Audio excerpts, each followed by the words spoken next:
What's going on, guys? This is Joe Young coming at you another update video today. Today I'm gonna give you guys an update on my Aquavas 90cm tank. Alright, on the previous video you guys saw that I planted a bunch of plants and it's probably been about 2-3 additional weeks since then. The plants are doing okay. I had a lot of melting in the tank, and I'll kind of go over what happened. And I actually switched up a couple stems here and there, and I finally cycled the tank, so I was able to add in the Cardinals from the holding tank, and then also I added in some angelfishes here, so I'll go over those in a little bit. So starting off with the plants, let's go start off in the front, the carpeting area. So my Diodes, as you can see, I literally have no Diodes left. These are the only ones that I have left, and I'm thankful that they're actually growing back, because like I said, I've actually had problems growing this plant in like really all of my tanks. I think I had one time where I was successful, and then I did some changes or whatever, and it just died. So same thing occurred here. Literally the plant would melt all the way back to the bare just stem area. Most of them didn't make it, obviously. They just like fully melted back. And then these are the only 3 that actually melted back and actually came back for me. So I'm hoping that these guys will grow eventually out, and then I'll propagate them and then use these guys for the carpeting in the front. My Torninas in the far right, literally everything melted back. It was like such a lush, nice green little plant area back there. But again, those plants tend to melt back pretty hardcore on new tanks or new conditions. If it doesn't like it, it's just going to die on you really fast. For the most part, a lot of them did melt it back. I have maybe 1 or 2 that are kind of like regrowing buds off of the dead stems. We'll see what happens there. If those don't make it, I'll just find another plant and then just kind of repopulate those plants. In the far back here, I did have the Pogo Kimberleys back there.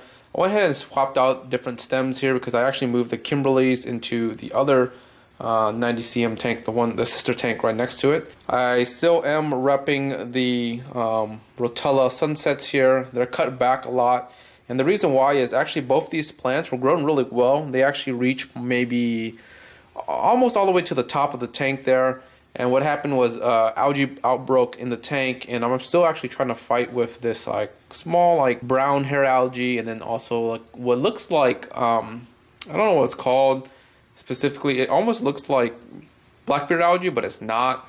It's kind of like almost like the moss. I think it's like red moss.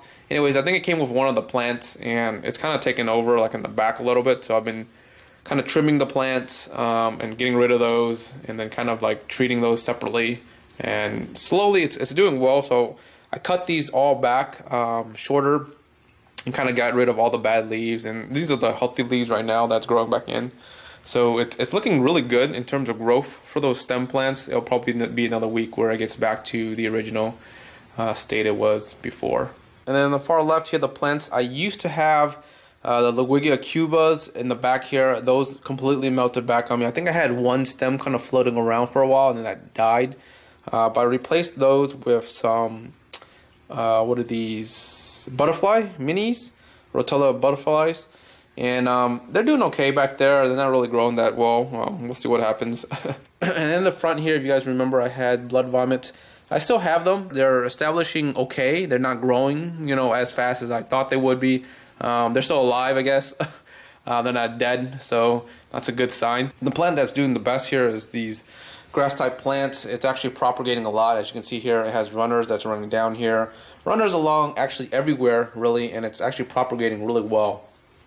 So as those fill in, I think it's going to look really nice. And a quick update on the actual scape. So if you guys remember this piece of rock here, this is a different rock here. I had one that was a lot flatter, and I totally agree that, that one kind of didn't match with all these other scape. Somebody really pointed it out, and actually I already had that in mind. I just didn't have the right pieces in hand, and actually was looking for a better piece to replace this with.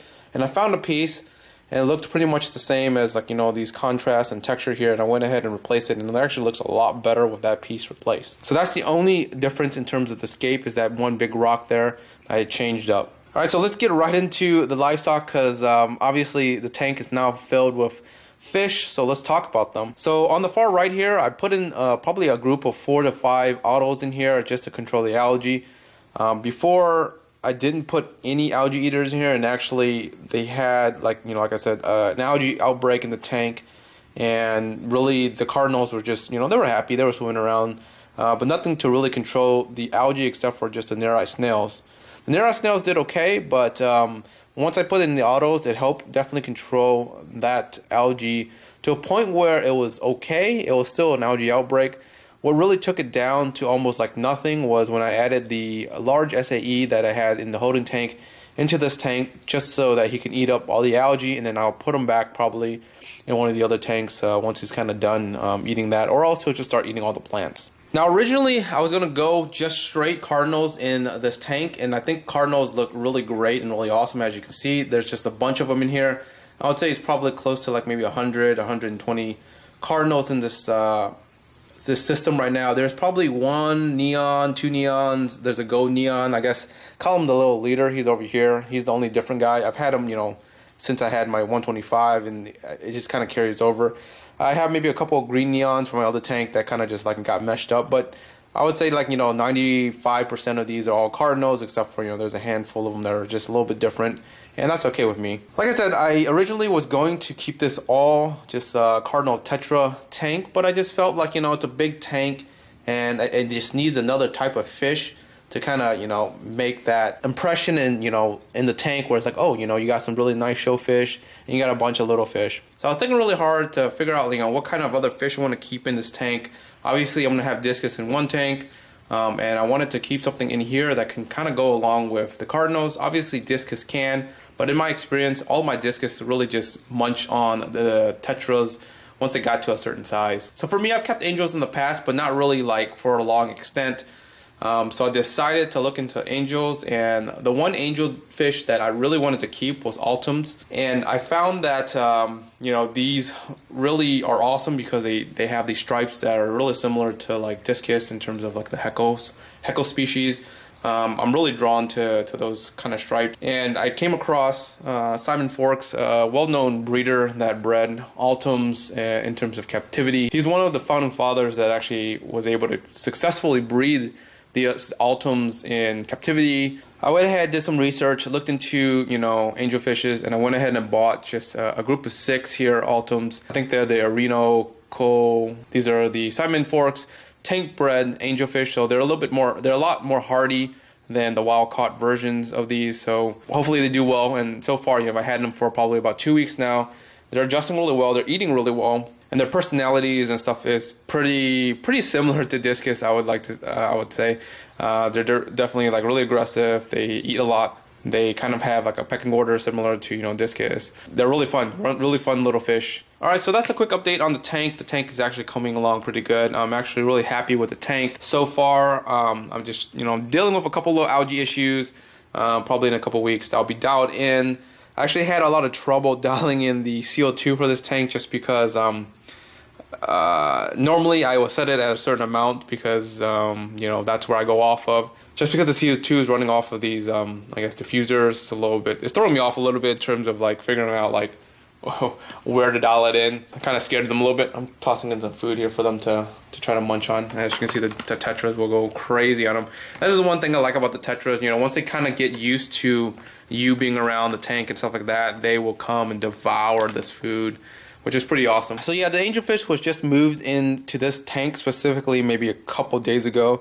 So that's why they're still a little bit shy in the tank. They were actually in the sister tank for a little bit in terms of quarantine, because I was kind of trying to quarantine each batch of fish I would get in certain tanks, so that if there's an issue with them, I can treat them in separately. The Cardinals were established a long time, so I knew that they were healthy, and I just kind of tossed them in here initially. The angels I got, like I said, probably a couple weeks ago, quarantined them for a while. They looked fine, and I went ahead and added them in once they were eating really well.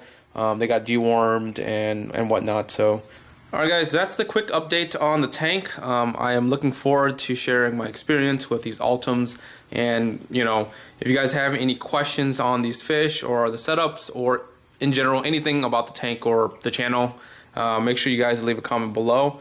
And if you haven't subscribed yet, make sure you guys subscribe, and until next time guys, peace.